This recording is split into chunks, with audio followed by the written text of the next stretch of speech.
Wayne, did you know I actually am quite friendly with Just Curry, the composer for Dear Esther, and we bonded over a dislike of a certain indie developer. Can you guess who it is? Yeah, was it? Yes, I yes, don't it know why I was. did that. Yes, it was. I don't know why. I was trying to be funny. That's not fun.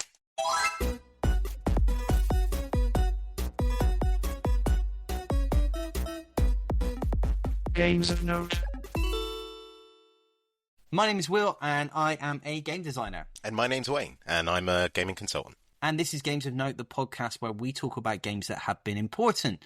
We talk not necessarily if they're good or bad, but about the impact they had and why you should care about them. So today we are talking about Dear Esther. Yes, and if you don't know, this game is controversial. Certainly, it is the very first walking simulator, and that is a first-person game where there are no guns. It's often no running, it's just movement, and it was really revolutionary at the time that it came out. There have kind of like been multiple releases in different times, in different versions of Dear Esther.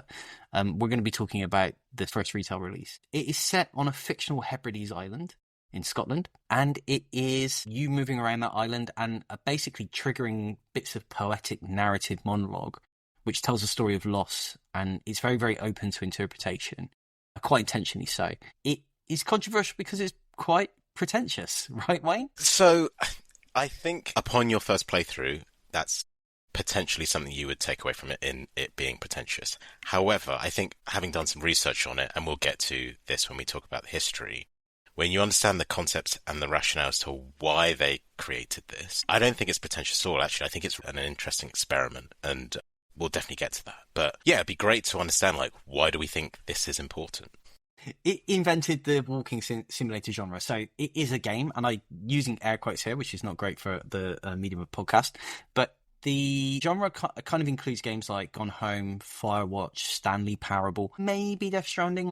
Death Stranding probably is a little bit more systemic than a lot of sort of classic walking simulators are.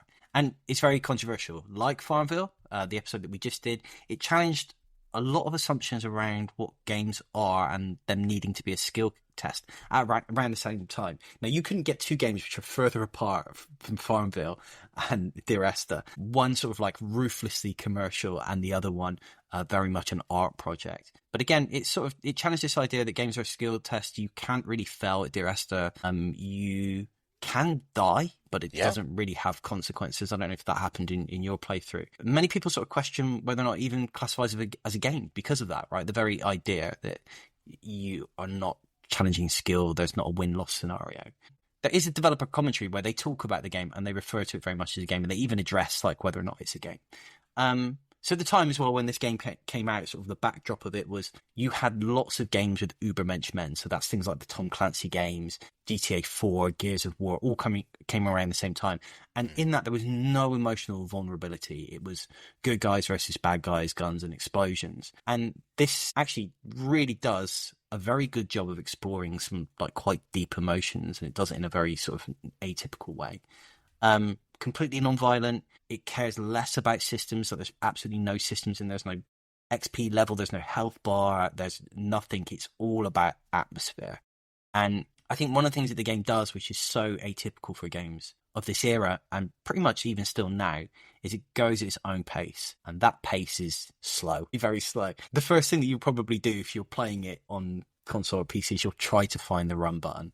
And then failing that, you'll try to jump. Right? And absolutely. That's what I tried to do. You even knowing that it's not in there, the muscle memory of hitting shift to try to run. The mouse buttons just basically zoom in, and that's the only kind of interaction there is in the world.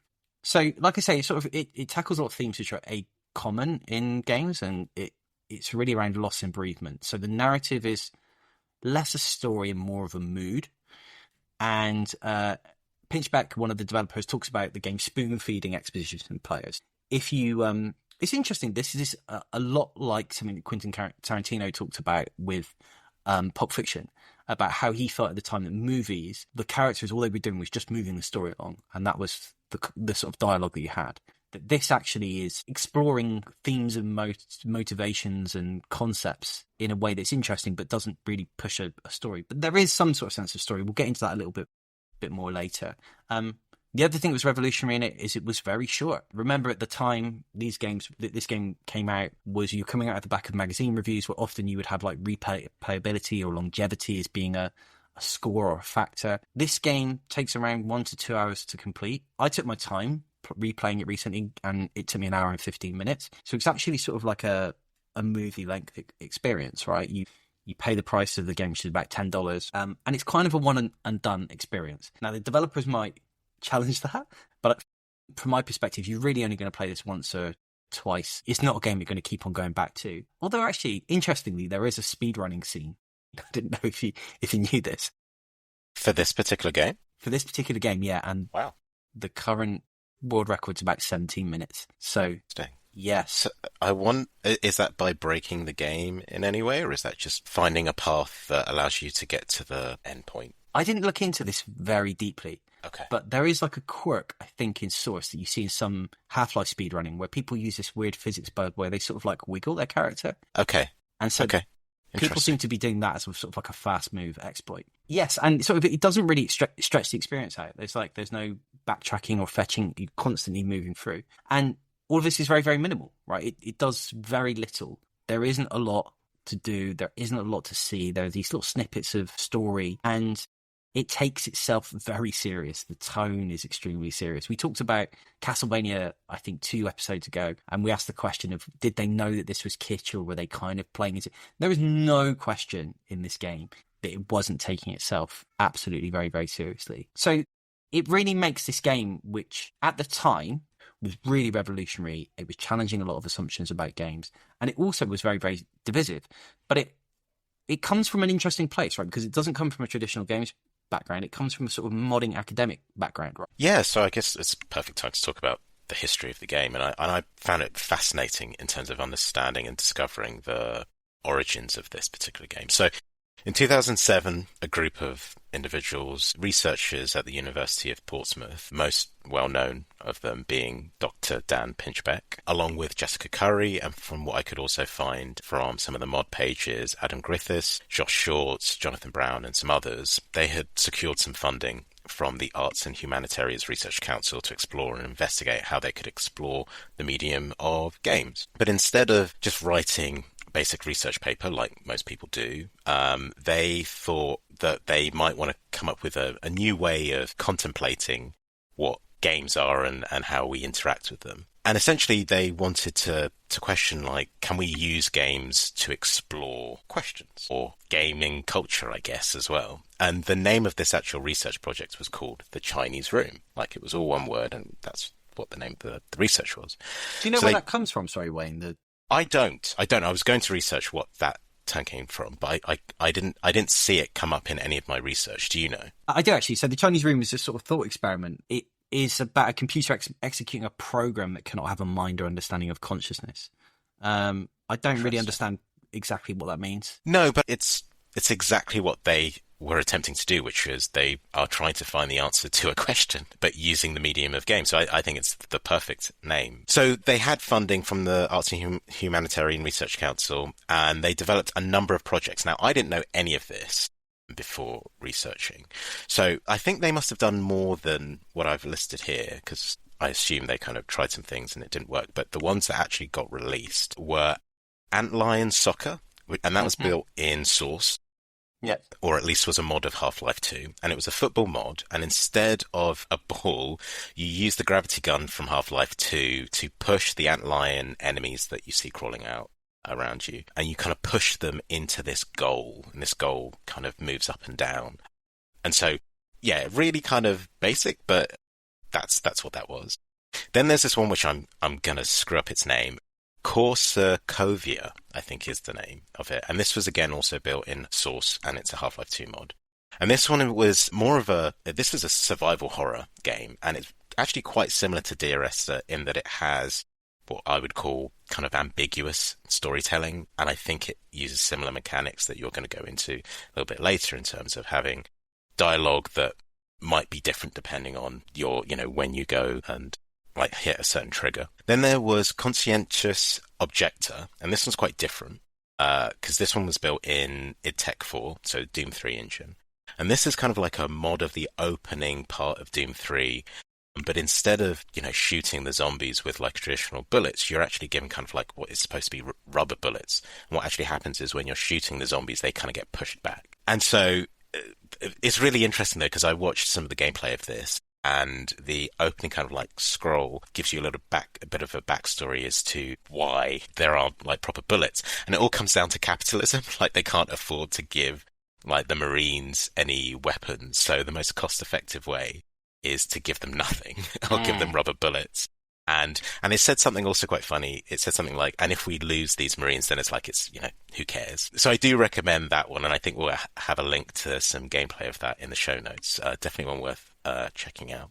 But also, just to add to that, which I thought was interesting, Dan Pinchbeck also wrote a paper based off this particular mod called Conscientious Objector, Pacifism, Politics, and Abusing the Player in Doom 3. It's very short. Again, we'll have that in the show notes. It's like 5 pages, and I read it. I think it's just really interesting because it just talks about this very concept of like pacifism within video games and removing player urgency and the idea of how we think about games is around stopping something with a weapon or fighting something, and about really turning that up on its head.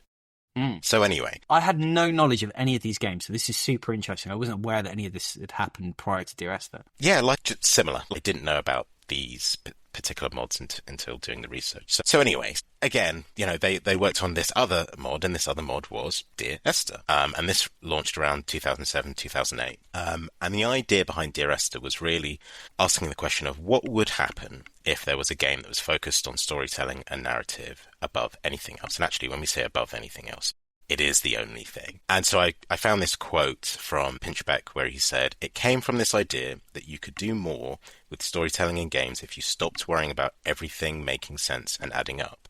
And that when you read a book or watch a film, you are filling in a lot of those details yourself. Games are like films in that regard. You have these cardboard cutout sets and no one worries about that.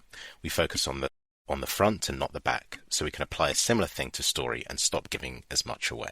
I mean, yeah, I think we're going to get to that when we talk about this is origins, right? Yeah, ambiguity, I'm sort of stealing into the next quote here, which you have, which is, Dear Esther is basically about ambiguity. It's about giving the player a story or a world, even, that is ambiguous. Now, again, we're very cautious about giving away spoilers on this, particularly if this is a game that we think you might go and play. And I also didn't really know going into this game the first time I played it. I didn't really even know until going back and researching this sort of ambiguity plays such a big part, but it really does. It's such an essential part. So it's about, you can see where it comes from, that sort of academic, experimental background about asking these questions of like, what happens if we do less of things or we maximize things. So it's a very min-max of lots of things in games. It's very low on systems, like it's 0. And then storytelling is at maximum, right? But it's unfair to say storytelling in the traditional sense because it doesn't do it in the way that you would normally think a game to do. Yeah, absolutely. And we'll get to this in the mechanics. And I don't know if this is something that is worth knowing before playing or if it's a spoiler, but yes, the content and the narration is randomized. So the thing that's interesting is it then gives people lots of different perceptions on the game, and 2 people can play through it and they might have different narrative units, as Dan Pinchbeck calls it, and that means that you can interpret it in 2 different, 3 different, 4 different, multiple different ways. That leans itself into the replayability aspect, I guess, of the game, which we sort of hinted at. I don't know if I'd want to replay it and get a different perspective of it. Yeah, and I'm not sure if you should. So in terms of the rest of the development of that particular game, Josh Short and Adam Griffiths worked on the game's environment while Jonathan Brown handled the programming. Jessica Curry, a well-known composer in the games industry, produced the music, and according to the developer commentary, which I didn't realise, in the original 2008 version, she also sang the song Always, which you'll hear in the cave. Oh, so she sang, I thought there was a piece of choral music, I think, that she pulled out from another, but that was maybe Remember? That was a different piece? I think it's Always, because I went and spot-checked the original soundtrack against the Landmark Edition version, and that was glaringly different. So I'm assuming that was the track that was different. Interesting. So one of the things that I didn't realise is actually Jessica Curry had been working on lots of movie and film stuff together and had collaborated with Dan, her partner, over a number of years. But this was the first time that she had ever worked on a game. And in fact, I think she said it was the first time she'd ever played a game. Really? Yeah, so that kind of like Interesting. lent into a very unique and interesting sort of like approach of thinking about games. And I think it gives it that kind of like otherliness, which you sense, which wasn't a sort of standard approach. Jessica's actually sort of gone on now. She used to present a Saturday night show called High Score on Classic FM, which is a UK radio station quite popular, like countrywide, bringing games music to a sort of traditional classic audience, which would be kind of older, less computer savvy kind of audience that probably themselves have never actually interacted with video games as well, in a lot of cases. So the game itself, the first iteration of it launched in 2008, and it had both praise and confusion, it's fair to say, in terms of its approach. But regardless, it had like a following and sparked many conversations. At this point, Wayne, it's worth noting that this was a mod for the Half-Life 2 engine, and it was sort of freely distributed. Yes, it was a freely distributed mod. I think it's still possible to download it. I found some sites that claim to have it. Whether or not you can get it working now, I'm not quite sure. But it was absolutely a free mod. In around 2008, after its launch, Robert Briscoe, a developer who used to work at DICE, who worked on things like Mirror's Edge, discovered the game and became so enamored by it that it inspired him to want to make a remake, initially using the Source engine. And he decided to reach out to Dr. Dan Pinchbeck about it and the rest of the team, and to essentially make this happen. Now, it's worth remembering that at the time, the Chinese Room, this research project, was still being funded by the University of Portsmouth. Now, in around mid-2010, Robert sent over a version of the cave level to Dan, and he was really impressed by it. Like, so much so that it sparked the idea of them getting a license for it to be a standalone game using the Source engine, which meant that you wouldn't have to use Half-Life 2 or already own it and have to install a mod. So Source is the engine for Half-Life 2? Yes, it is. Yes. Okay. But also, the reason of releasing it as a standalone game meant they could actually generate income from it and fund other projects. But Robert was a bit apprehensive about this, and so he posed whether or not they should make it into a commercial product to his community at the time. And actually, the community were really positive and really happy for them to go down that road. So I understand that actually the game was a huge hit in the Half-Life modding community. Huge, yeah. Dear Esther, yeah. So yes, absolutely. This community got behind it and they said, this should definitely be a standalone game. We give the blessing. Yes. I guess that's kind of like interesting, is it, that kind of permission that he felt that he needed from that community to be? Yeah, I guess so. I think because, as you said, the game was initially a free mod and the community really dug it. I think not many studios now would then reach out to their community and ask, hey, should we make this thing paid? And I can't see the modern gaming audience being like, yes, please make this something that we want to pay for. There's a constant backlash whenever DLC launches post a game's release, because consumers seem to think that, oh, they could have just made this and this could have just been part of the game, not knowing the planning that is required in creating a DLC. So very different time, it seems like, in 2008, 2009, but interesting nonetheless. So Robert, as I said, got the green light from the community and went back to Dan saying, let's go and do this. So Robert was happy. He continued to develop the game, and Dan was focusing on the licensing and everything around kind of the financials of the game. However, in pursuing Valve, in terms of getting the license for the Source engine, this created a challenge with the University of Portsmouth. Essentially, there was a clause in the agreement that they were trying to pursue with Valve, and this basically made the University of Portsmouth very nervous in terms of signing this agreement. And as they were just about to sign in March of 2011, University of Portsmouth pulled all of their funding. Luckily, Dan was already speaking to various other places, and one of those places was the Indie Fund, and it was actually regarding them funding a completely different project. But upon University of Portsmouth pulling out, Dan kind of pitched the idea of Dear Esther to the Indie Fund team. And so we should say Indie Fund, as I understand it, Wayne, is a group of successful indies that then went on to just apply their money back into other games. Reinvesting. Correct. That's right. And so they weren't sure about the project until they actually got their hands on it. But they did eventually agree to it. It was interesting, though, some of the initial feedback they got was they thought it should be on consoles and not on PC, which is interesting. Hmm. But I think I remember reading that Robert said he felt this really made sense for the community, and he was giving back to the community because of how much they loved the original 2008 version. So they proceeded with making it a PC project. And that ended up saving this version of the game. And it's interesting in that because Robert, in having found some of his old blogs, he admitting crunching quite hard throughout the entire development of the game. I do recall him talking about this period. I can't remember, maybe it's a GDC talk. And it sounded like a bleak existence of him eating ramen and also playing Dear Esther repeatedly. Yeah. It's not a happy time. But it also sounds like he was pretty burnt out from Mirror's Edge as well. And he'd been burnt out by the sort of AAA production schedules. And then he'd gone off and sort of solo built this game and done a really incredible job of it. I think if you play it now, because Robert Briscoe is essentially an artist, right? And so he recreated a lot of the art, which was basically Half-Life 2 art in the original version of Dear Esther.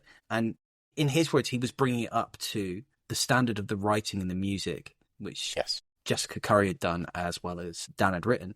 And interestingly, Jessica Curry went back and she re-recorded a lot of the music as well with the money from the Indie Fund. And she talks about how she'd gone from sampled versions of the music to real live orchestra, and how that, in effect, created a lot of really interesting aspects to the music, where the performers were introducing ideas and talking about how they might particularly play a piece. So yeah, it was really interesting hearing him and the rest of the team talk about how this money from the Indie Fund really brought the game up.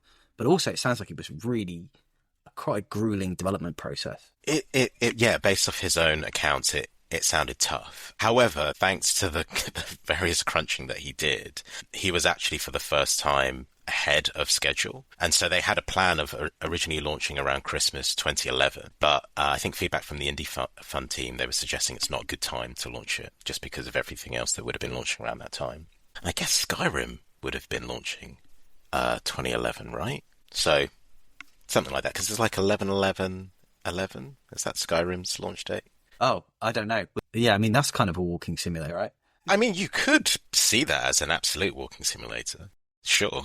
But yeah, they ended up delaying it until, I think it was February the 14th, 2012. So Valentine's Day. Interesting. Yeah. And so, it launches and they sell 16,000 copies in less than 24 hours and then 50,000 within a week. So it's an absolute success for them. And as of 2013, the last time I was able to find numbers on it, they had sold 850,000 copies of this game. Now, this paved the way for the creation of the studio. And the studio obviously was then called The Chinese Room. And that happened in 2012. So essentially, that is the history of the game. Okay. The Chinese Room is still around. Correct. It has released several games. Yep. Which are in a similar vein. And Robert Briscoe, I don't know if you know this, he actually now works at Valve. Well, does he now? Okay, well, that's a fantastic ending for him, I think. Yes, he was never a part of the Chinese Room. He was always a sort of external contractor. Yes, that's right. It sounds like he still has a great relationship with Dan and Jess from the director's commentary. Yeah, and Dan has now also left the Chinese Room, and I think he's doing some sort of independent consulting writing. I don't really know exactly, but he was creative director. He is. I've been looking at his blog, and he's been kind of talking about his work. I think he's been writing some books.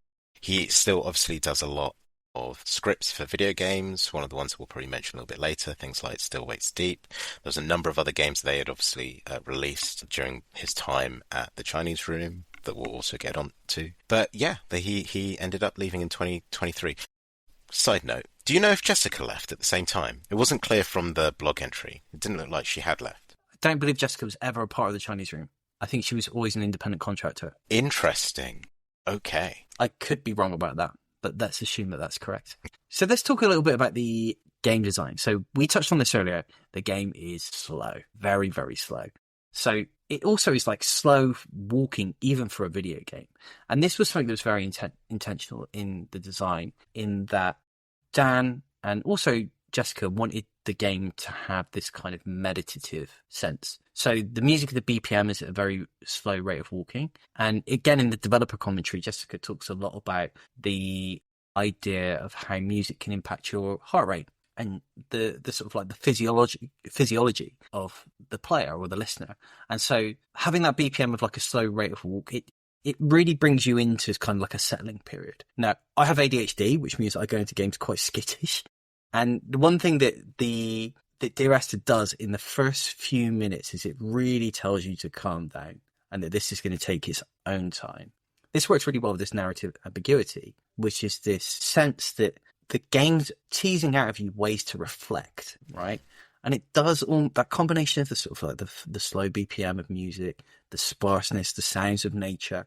It almost does feel like a kind of like a mindful experience. This sense that you are very much in the present, in the moment with that game. Can I also just add to that in that I completely agree in that when you realise that you cannot run, you've exhausted all the button presses you can, try and make yourself run, you end up accepting it. And you accept this is the pace that I can go at, and I'm not going any faster. I think by default it does calm you down. It does reins you in. It makes you kind of start to appreciate the surroundings as opposed to just trying to speed through the game. I've recently been playing Bomb Rush Cyberpunk, right? We've been talking about this a little bit, and it's a little bit like Warframe, where the movement is rapid and constant, and is it fun to navigate? This is like the exact opposite of this at the other end of the spectrum. And both of those things can work. And I think this is an interesting point in game design generally, which is that there's not a correct way to design a game, and that the opposite of a good idea can still be a good idea, which is a Roy Sutherland quote. And I think about this a lot. I think that leveling up as a designer, this idea that just because a game did something that was successful doesn't mean that we need to follow it. And one of the things that comes up as a lesson in this game particularly is that challenging the assumptions and doing the things that are directly opposite, it's a really fertile space for innovation. The one thing the game does do, which is very gamey, is it's got, I'm going to call it proc gen, right?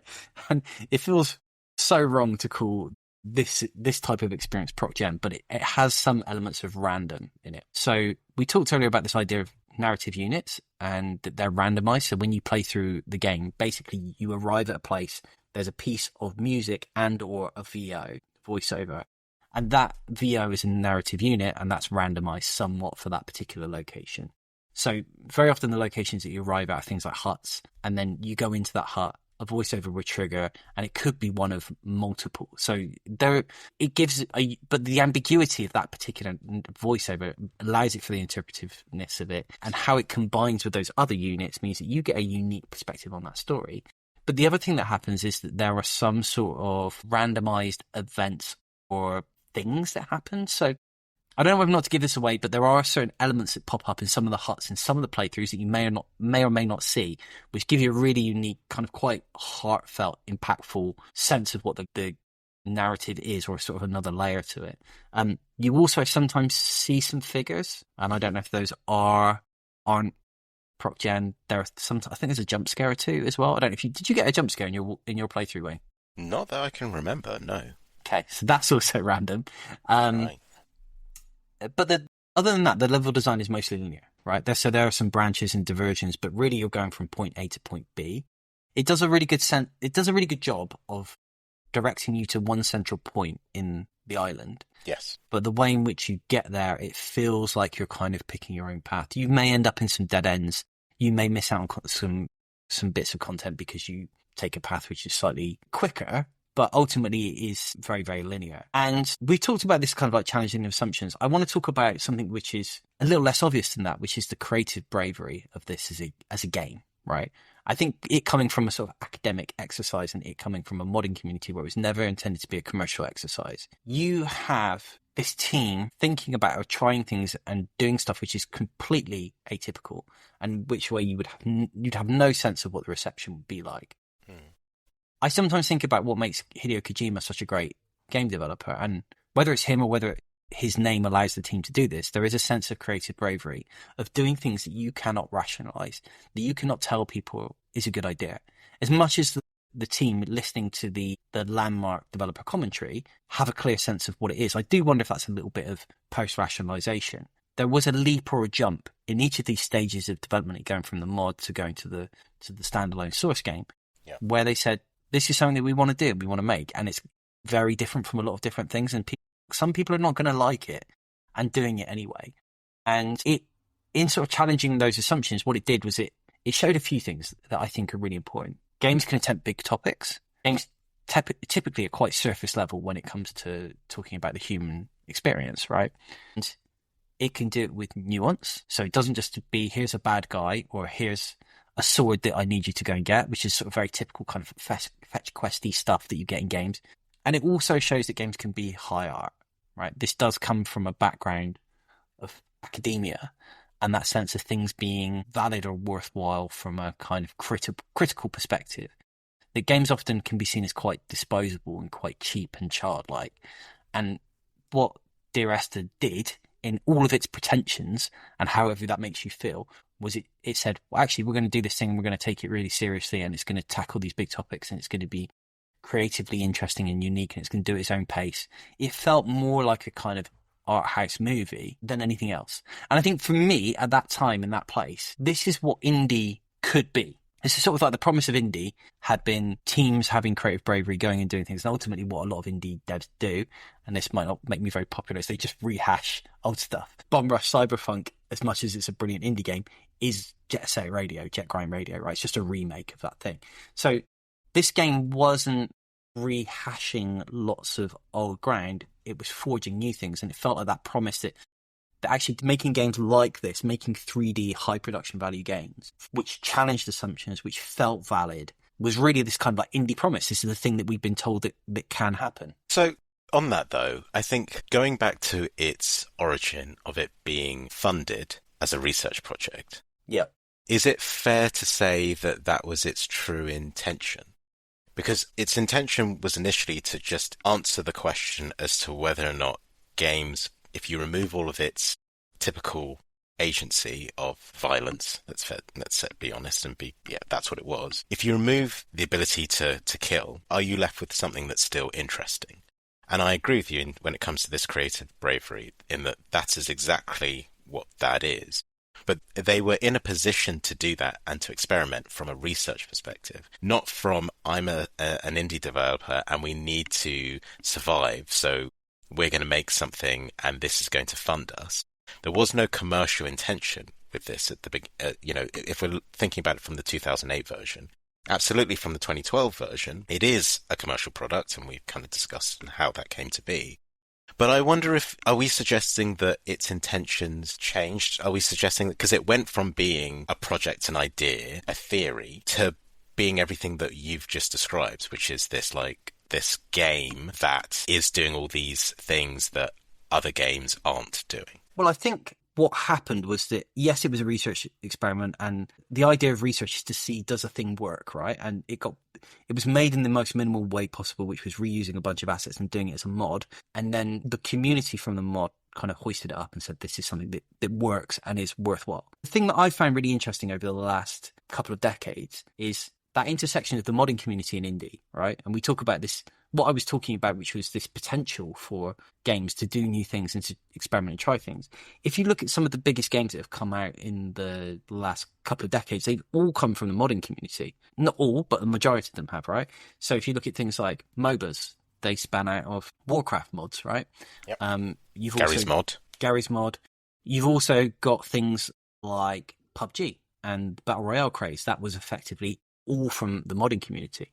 So it kind of ends up being this sort of primordial soup, right? Where you've got this perfect storm of being able to remix things really quickly and then have a community that are willing to play this and to champion the stuff that they think is really, really good. So that then allows for indie, which is a much more commercial, yes, community-minded element or movement, whatever you want to define it as, to pick up on these things and to take the things that have worked and to push into the mainstream. So I think that is also the path that we saw from Dear Esther. I'm sure there's loads more examples of that as well. So Wayne, on the basis of that, actually the game went on to be really sort of successful for an early indie hit. Yeah, so if we kind of look at its legacy, so to speak, the original 2008 version was downloaded over 60,000 times. So obviously that popularity led to individuals like Robert in wanting to create the remake, which then launched in 2012. As I mentioned, in the end it sold 850,000 copies as of 2013. It won a number of awards. The original version, the 2008 version, won an Indiecade International Independent Game Award for Best Story in World, which is fitting because I'm not sure what else it could have won apart from for story. And the 2012 version ended up getting ported to consoles in 2016, and it was renamed Dear Esther, the Landmark Edition. And this then moved from being a source-based game to Unity, and was developed and was published by Curve. The one thing I will say on this, before we kind of talk about the rest of the sequels, and it comes to it's a game design thing, which is I've played it. I recently played the game, and I played it on Xbox, and I at one point fell down a hole. And I apparently died, and I got an achievement for that, and it changed my thinking slightly in terms of the game. In that, are there things that I can do in this game to be rewarded with achievements?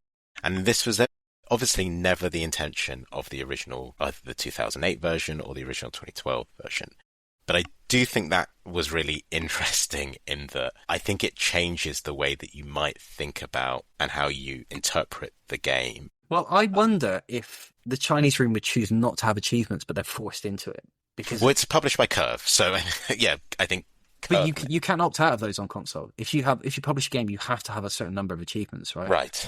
Yes. By the platform holders. So this is maybe like the presumption of what a game should be, of it being achievement based, and then that being sort of foisted upon a game like Dear Esther, which doesn't necessarily. I would love to. They don't talk about that at any point in the developer commentary on the Landmark Edition, but I'd love to get in contact with Dan and talk that through. We have actually discussed, massive tangent here, we have discussed whether we should do follow-ups, and we bring on some of the developers to discuss. Should we get Mark Pincus on to talk about Farmville? Should we talk to Dan and Jess about, and maybe Robert, if we could get hold of him, talk to him about Dear Esther and bring them in to discuss this? So if you have any thoughts on that, jump on the Discord or shoot us an email and we can see if we can arrange it. Yeah, and in terms of sequels, well, there was never a sequel. Obviously, the game got remade. But there was what I would consider to be like spiritual successors of Dear Esther by the Chinese Room. I think the most notable one was Everybody's Gone to the Rapture that they launched in 2015. You've played this one or you haven't played this one? Mike? Yeah, I played, I don't think I completed it, but I certainly played it around about the time it came out. So this was in part a game that was in development with Santa Monica. So it was a PlayStation exclusive, Santa Monica Studios. Originally, yes. So it's a console exclusive to the PlayStation, but it's also on PC. Yeah, and I sort of felt that it does a lot of the same things that Dear Esther does. Mm-hmm. And it tries to evolve that, but it didn't land them as well as Dear Esther does. But yeah, I mean, potentially. I mean, it got a lot of praise. I remember hearing about it at the time. I didn't play it. I haven't played it since. I'm curious about it now, though. They also launched a couple of other titles. So they launched Amnesia, Machine for Pigs. They launched So Let Us Melt, which was a VR-only title in 2017. Wasn't aware of that. Have you played that? I've not played that, but I am curious about it because I think it was also written by Dan Pinchek, I think. And then Still Wakes the Deep, which launched in 2024, again written by Dan, but a very different type of game in that it being horror. Actually, it's more akin to one of their earlier mods that they made that was like a horror game. I just have recently started dabbling in it just because I was curious, having played Dear Esther, and it's you know, it doesn't matter if it's good or bad in terms of our podcast, but it's interesting and it's very modern, right? It's a very modern take on it. So those are those games. So in terms of what it inspired, it was the entire walking simulator genre, right? It was by no means the first. I mean, I was doing some research on it, and it seems like there was games back on the Spectrum that could have been considered a walking simulator or something. So yeah, wasn't obviously the first ever title where you just walk in the game.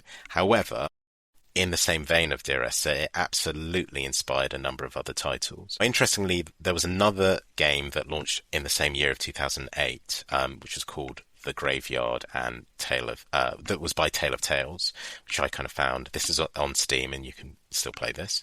Mm-hmm. They then followed up with a game called The Path, We then have things like the Stanley Parable that was by Galactic Cafe that launched in 2013. That was also interestingly built in Source Engine. When I tried to do some research on Stanley Parable in trying to find out whether or not they were inspired also by Dear Esther. They don't ever mention it. They do mention a couple of other kind of weird things that inspired them, but I think post Dear Esther and its success, and especially obviously the 2012 version, I'm assuming that in partially had some inspiration on the Stanley Parable. Then there is, I think, one of the biggest games that was clearly inspired by it is Gone Home, which is by the Fulbright Company. They also started off by prototyping in other games. So they prototyped in a different Amnesia game, Amnesia: The Dark Descent. And then there's things like Drizzle Path, really anything by the developer, I'm going to try and not screw up the name, Tong-uk Boda. So he makes a lot, or they, I should say, because I'm not sure who they are. They have created a lot of walking simulator style games. Then there's Home is Where One Starts by David Wheel, which launched in 2015. Then there was Firewatch that also launched in 2016 by the developer Campo Santo and published by Panic. Is it worth saying on one. that game, Firewatch, is, to my mind, is the best of the walking simulators? I know we don't do reviews here, but I think it was probably the one that it felt the most cohesive and certainly had I would guess, the biggest sort of commercial success out of all of these. Potentially. I mean, I think I remember playing it on PS4, and I don't know if that's because it launched across consoles and PC at the same time, whereas I think things like Gone Home, I think it may have launched on PC first before it launched on consoles. So it could be that they had a bit of an oomph behind them. They had multiple platforms to launch on. So it did feel that Firewatch was a big deal. And obviously that team ended up being absorbed by Valve, and that team then ended up working on Half-Life Alyx. So that's why we're not getting a Firewatch 2, unfortunately. But then you also had things like What Remains of Edith Finch, which is by Giant Sparrow, and that was published by Annapurna Interactive in 2017. You've got Abzu, which is by Giant Squid. All these animals like Giant Sparrow, Giant Squid. But that was published in 2017, the 505, and then you have kind of games that actually aren't Western developed, things like The Exit 8, which is a horror title, but very much walking. And I went to check the tag on Steam, and there was 5,007 games with the tag of walking simulator. I'm sure there are lots of other titles out there that didn't use that labeling as well. So clearly a lot of games that have been inspired by Dear Esther. So are those developer tags or are those community tags? I think they're developer tags. Is that not how it works on Steam? Is that when you publish your title, do you not add your own tags to it, or is it based off the community putting on it? Okay. The developer puts tags on it, and that's what generally sorts it from the initial release, and then players can put walking simulator. So I'm sure that there's probably included in that is Magic the Gathering and who knows what else.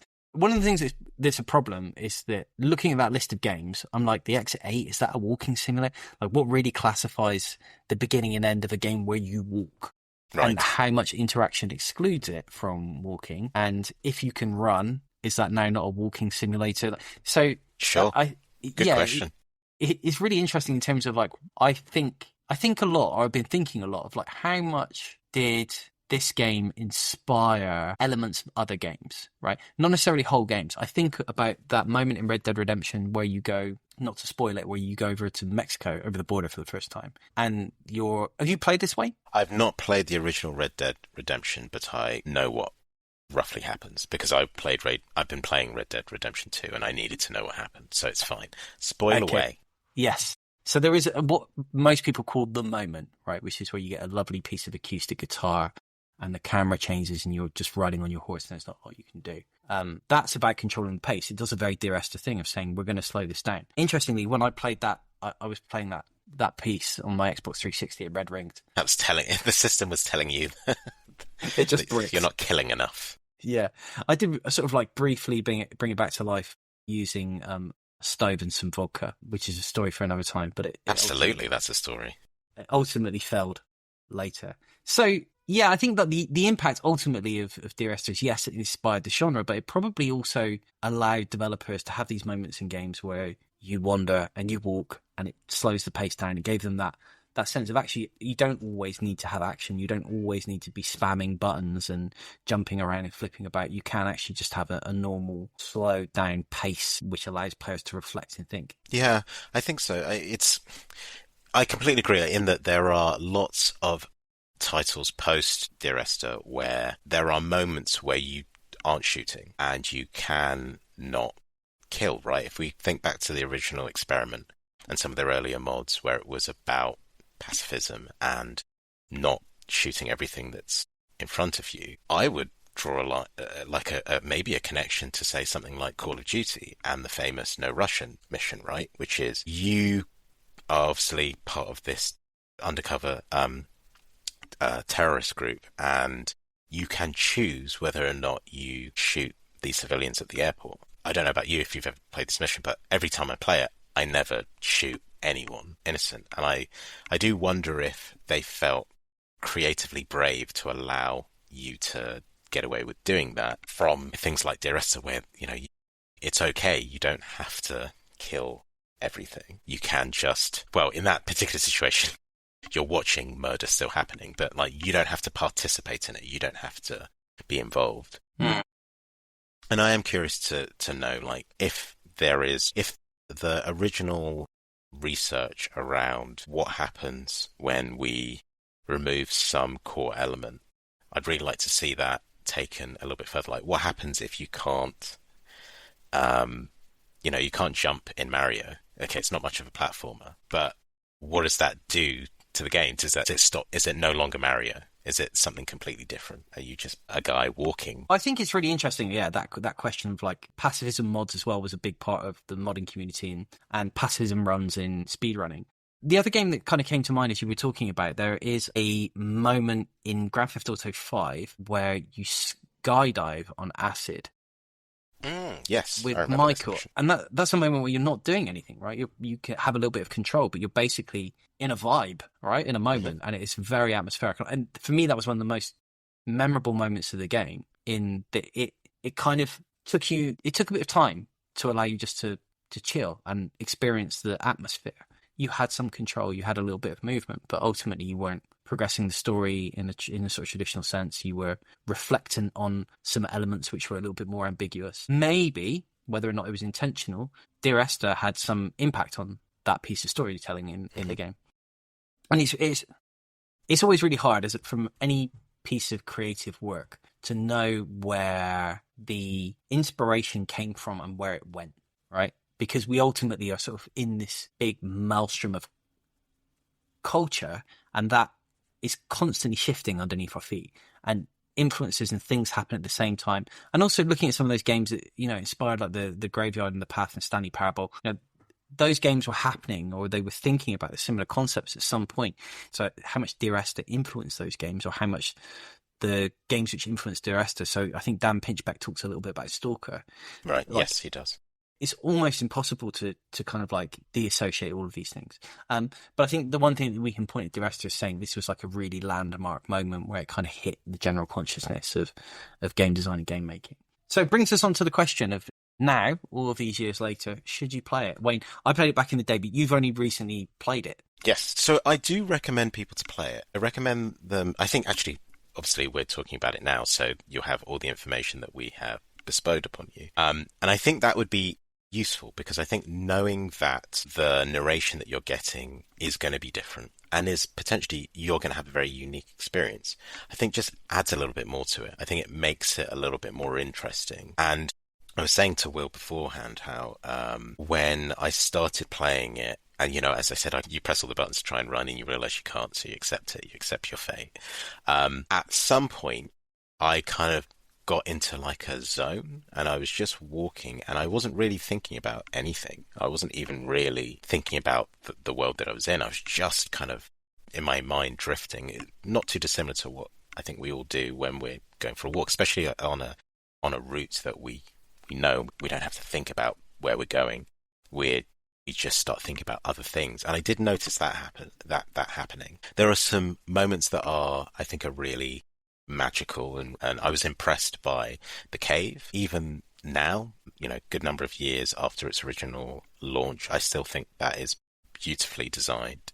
There are still a number of things that I don't get, right? The markings on the walls. I don't know what that is. I've read different interpretations of the story, who the narrator is, who you are in controlling the character. I think that's all fascinating, and I think that makes it an interesting thing to play. So in answer to the question, should you play it? My answer is yes. Nice. On the markings on the wall thing, my dad was a radio engineer in the 50s and 60s. And when I was in my early teens, he taught me to make a radio. We made a radio together, an FM radio. Amazing. And the first thing that he did was teach me wiring diagrams, circuit diagrams for radios. And so my school book was filled with these pictures of circuit diagrams for radios because I was cool as a kid. Mm. And those are what those diagrams are on the cave walls often. They're circuit diagrams for radios, which, not to give away the ending, but that's how they relate to the thing. I see. Yes. Good to know. See, this is another reason why you should play the game, because there are so many interesting bits hidden. Like, I came across a book that was on the ground, and I'm sure that relates to the story as well. And so I wonder if other people will have come across this book in this particular location. Yes. So, yeah. So in terms of my perspective on if or not you should play it, I think it is 2 hours out of your life. And if you're interested in experimental games and what games can be, then you definitely should. I think if you really like quite fast-paced games, or if you only really play FIFA or the sort of annual Call of Duties, you're probably not listening to this podcast anyway, and you certainly wouldn't have got this far. So if you have, and you've sort of found this interesting, you actually probably could have played the game in the same time listening to us ramble on about it. So one of the other things that came up a lot in the research was seeing people still talk about this game and talking about how it still holds up. That for me sort of indicates that it's passed the test of time in the sense of what it did really well, and it did it very efficiently. That experiment, which started out as an academic experiment, which then got commercialized, it functioned, it worked, it did the thing that it did, and it did it in a unique way, and it still does it in a unique way. And it's reliable enough as a method that it still is enjoyable to people now coming to it for the first time. So I think without a doubt, it's a game that probably any game designer who's interested in storytelling, that's interested in what games can be, if they can be elevated, should definitely play it. I think if you are a player of games and you like interesting games, take an evening, block out 2-3 hours of your time, pour yourself a glass of wine, put on a candle, and sort of strap in for the vibe, right? The atmosphere that it creates. And if you take that attitude towards it, then I think that you will really enjoy it. It's, sort of a really nice 2 hours way to spend 2 hours with a game. Even though it can be a little bit bleak. It's very bleak. It's very bleak. It's bleak throughout. And it's one thing you mentioned is the commentary. And so you kind of recommend, do you recommend playing it through first and then switching on the commentary during your second playthrough? I recommend that you probably play it through the first time as it is and take it as it is. You've already kind of had a lot of the commentary here from us talking about it. So I think play it through and then go back and do the commentary. And one thing that's interesting on that, I know we're sort of concluding, is the commentary system is, I think, taken from The Cove. There was a Half-Life 2 The Cove, which was sort of like a tech demo for ray tracing, and they had these sort of like little developer notes scattered about, and it really reminded me of it, because a lot of it, the textures and the tone of the game obviously comes from Half-Life 2. Right. Yes. And it really put me in mind of I think it was called The Lost Cove. Is that right, Wayne? I'm not sure. Okay. I don't know that, but I do know that. Like I'm a big fan of Half-Life Alyx, and that has similar, like, certain triggers where you will go and you'll go next to something and you trigger it and you trigger the commentary. A lot of video games have this now. Things like, I think the new Braid, the re-release of Braid, has something similar for its developer commentary. So yeah, I imagine it has similar nodes.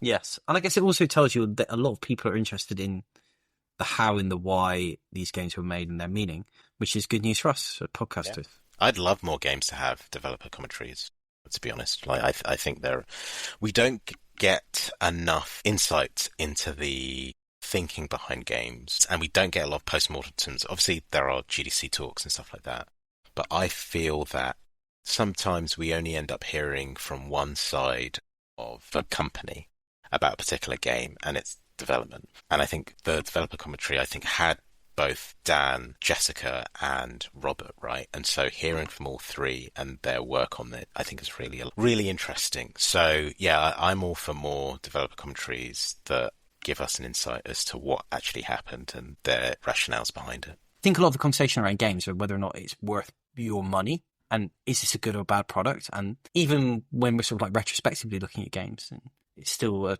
conversation whether or not the game is good or bad rather than what it's trying to achieve and the artistic elements of it. So I think that deeper, more thoughtful aspect of deconstruction of games, I think is really important. And hopefully that's why this podcast will be an absolute smash hit, blazing success. And with that brings us to the end of the podcast. So yeah, thank you so much for listening.